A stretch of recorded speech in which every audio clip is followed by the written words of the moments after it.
Ambassador and Mrs. Cunningham hosted an interreligious Iftar dinner for a diverse gathering of Arab and Jewish community representatives at his residence on September 16th.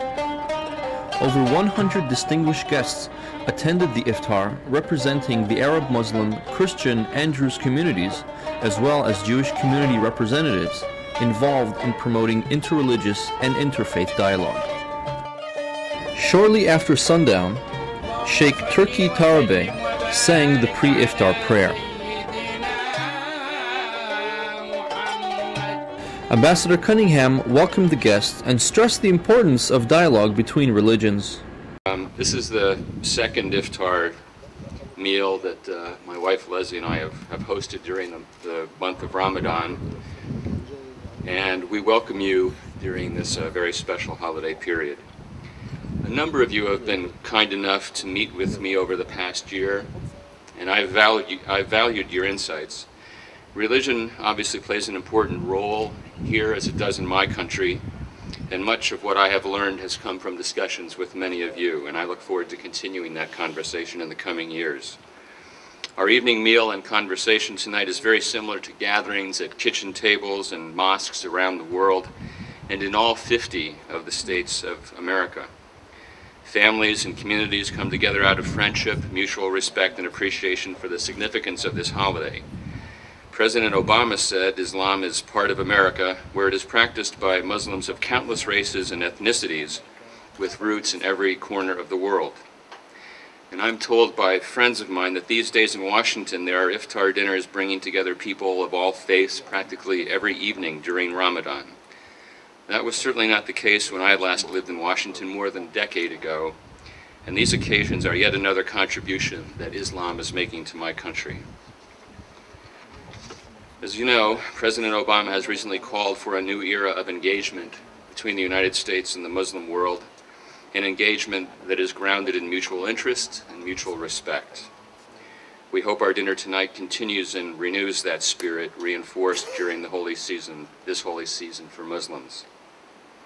Tonight, as our Muslim friends end the day's fast, we do more than break bread together. We are part of what has become a global interfaith celebration of the Ramadan holiday, a celebration that reflects interest in dialogue and discussion among and across religions. I am told that the Ramadan fast encourages spirituality and purification. I've never fasted a day in my life, so I applaud those of you who are. In such an atmosphere, dialogue and mutual understanding should develop and grow. And here, in this land, holy to three faiths, and home to so much discord and distrust and intolerance, this dialogue is especially important.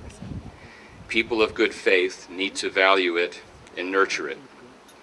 For years, the American government has promoted mutual understanding in Israel and throughout this region. I believe this effort is important and that it supports the goal of future peace for all of Israel's communities and among Israel and its neighbors.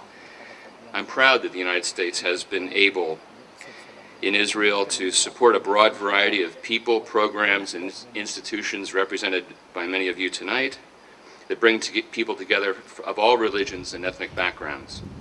To encourage dialogue and expand opportunities, our English language program has helped over 3,000 Arab students across the country to reach higher levels of proficiency in English.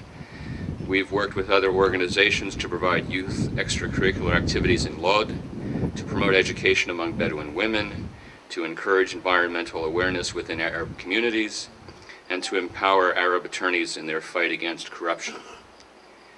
In a particularly innovative effort after the disturbances in Akko last year, we brought to Israel an American rabbi and an American Muslim who had worked together to resolve ethnic clashes in New York City. They met with community leaders in Akko and elsewhere in Israel on issues sensitive to Israel's mixed cities, focusing on practical steps to solve community issues and lower tensions in neighborhoods. And we look forward to doing more of that sort of thing. We draw near the start of the High Holy Days for our Jewish friends as well, and with the coming of the Jewish New Year this weekend, I would like to add our hope that this season be an opportunity to come together for a year of peace and unity. Thank you again for honoring us with your presence this evening. I wish all of you Ramadan Kareem, okay? And Shana Tova. Please now enjoy the rest of the evening, and food is available on the buffets. Thanks again for coming.